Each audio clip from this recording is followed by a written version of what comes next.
জীবন সুখ দুঃখের সঙ্গম। মানুষের জীবনে দুঃখের পরে সুখ অবশ্যই আসে। বিশেষত শনিদেবের সাড়ে সাথীতে সর্বশান্ত হওয়া ব্যক্তিদের উপর শেষ পর্যায়ে শনিদেবের আশীর্বাদ অবশ্যই বর্ষিত হয়। এটি তাদের ভবিষ্যৎ জীবনে পথ প্রশস্ত করে।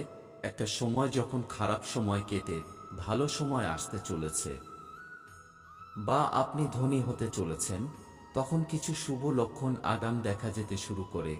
এর মধ্যে এই 17টি লক্ষণকে খুবই শুভ বলে মনে করা হয়। আপনিও যদি এই লক্ষণগুলো দেখেন, তাহলে বুঝবেন আপনার ভাগ্য খুলতে চলেছে। নাম্বার 1, সাধারণত প্রত্যেকের বাড়ির মন্দিরে একটি শঙ্খ থাকবে। শঙ্খকে শুভ বলে মনে করা হয়। এটাই হিন্দুদের বিশ্বাস যে দেবী লক্ষ্মী শঙ্খের ধ্বনি খুব পছন্দ করেন। তাই আপনি যদি ব্রহ্ম মুহূর্তে স্বপ্নের মধ্যে শঙ্খের ধ্বনি শুনতে পান, তাহলে বুঝবেন আপনার খারাপ সময় শীঘ্রই শেষ হতে চলেছে। নাম্বার 2, আপনি যদি ব্যাংকের টাকা জমা করতে যাচ্ছেন এবং পথে একটি মা গরু ও বাছুর দেখতে পান, তাহলে বুঝবেন টাকা সংক্রান্ত সমস্ত সমস্যা শেষ হয়ে যাবে।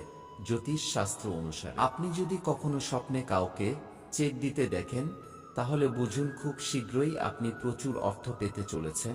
নাম্বার 3, আপনি যদি বেশ কয়েকদিন ধরে আপনার বাড়ির বাইরে দেবী লক্ষ্মীর বাহন পেঁচা দেখতে পান, তাহলে ধরে নিন যে আপনার বাড়িতে মহালক্ষ্মীর আগমন ঘটেছে এবং আপনি শীঘ্রই প্রচুর সম্পদ পাবেন। নাম্বার 4, আপনি যদি আপনার স্বপ্নে তারা দেখেন, তবে এর অর্থ হলো আপনি কোনো সুখবর পেতে চলেছেন বা পরিবারের কোনো সদস্য ব্যবসায় লাভ করতে চলেছে। নিজেকে কবরস্থানে বা শ্মশানে দেখার অর্থ হলো আপনি সেই সম্মান পাবেন এবং ধার দেওয়া টাকা ফেরত পাবেন। নাম্বার 5, প্রায়শই হিন্দু বাড়িতে লোকেরা সকালে ঘুম থেকে উঠে প্রথমে ঝাড়ু দেয়, কারণ দেবী লক্ষ্মী পরিষ্কার ঘরে আসেন, যার সঙ্গে দেবী লক্ষ্মীর গভীর সম্পর্ক রয়েছে।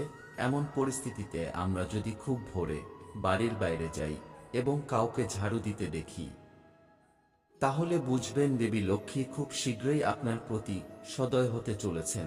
নাম্বার 6, আপনি যদি কোনো কাজে বাইরে যাচ্ছেন এবং পথে আপনি একটি কুকুরকে তার মুখে নিরামিষ খাবার বা রুটি নিয়ে যেতে দেখেন, তবে এটি ইঙ্গিত দেয় যে আপনি কোথাও থেকে অর্থ লাভ করতে চলেছেন। নাম্বার 7, আপনি যদি স্বপ্নে নিজেকে আত্মহত্যা করতে দেখেন, তবে আপনি ভয় পেতে পারেন, তবে ভয় পাওয়ার দরকার নেই। এই স্বপ্নকে শুভ বলে মনে করা হয়। এটি একটি লক্ষণ হিসেবে বিবেচিত হয় যে দেবী লক্ষ্মীর আশীর্বাদ আপনার ওপর বর্ষণ হতে চলেছে। নাম্বার 8, শাস্ত্র অনুসারে শরীরের ডান অংশে মোচড়ানো শুভ, বিশেষ করে যদি আপনার ডান গাল এবং বাহু মোচড় দেয়, তবে এটি একটি ভালো লক্ষণ যে আপনি আগামী দিনে ধনী হতে চলেছেন। সহজ কথায় ঘরে সুখ ও সমৃদ্ধি আসবে। নাম্বার 9, আপনার বাড়িতে যদি কোনো কালো পিঁপড়া এসে বৃত্ত তৈরি করে কিছু খেতে শুরু করে, তাহলে বুঝবেন আপনার ঘরে দেবী মহালক্ষ্মীর আগমন ঘটতে চলেছে এবং আপনি প্রচুর সম্পদ পেতে চলেছেন। এমত অবস্থায় ওই পিঁপড়াদের প্রণাম করুন এবং চিনি মেশানো আটা খাওয়ান। নাম্বার 10, যদি কোনো ভিক্ষুক খুব ভোরে আপনার দরজায় আসে, তাকে কখনোই খালি হাতে যেতে দেবেন না।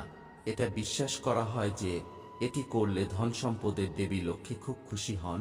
নাম্বার 11, জ্যোতিষ শাস্ত্র অনুসারে এটিও বলা হয় যে আপনি যদি স্বপ্নে কাউকে ম্যাচবক্স জ্বালাতে দেখেন, তবে এর মানে হলো আপনি শীঘ্রই অর্থ পাবেন। নাম্বার 12, যদি কোনো পাখি এসে আপনার বাড়িতে বাসা বানায়, তবে এটি একটি খুব শুভ লক্ষণ বলে মনে করা হয়। আপনি ধরে নিতে পারেন যে এখন আপনার ঘরে মহালক্ষ্মীর আগমন ঘটেছে। নাম্বার 13, বাড়ির এক জায়গায় হঠাৎ করে 3টি টিকটিকি দেখা দিলে তা খুবই শুভ বলে মনে করা হয়।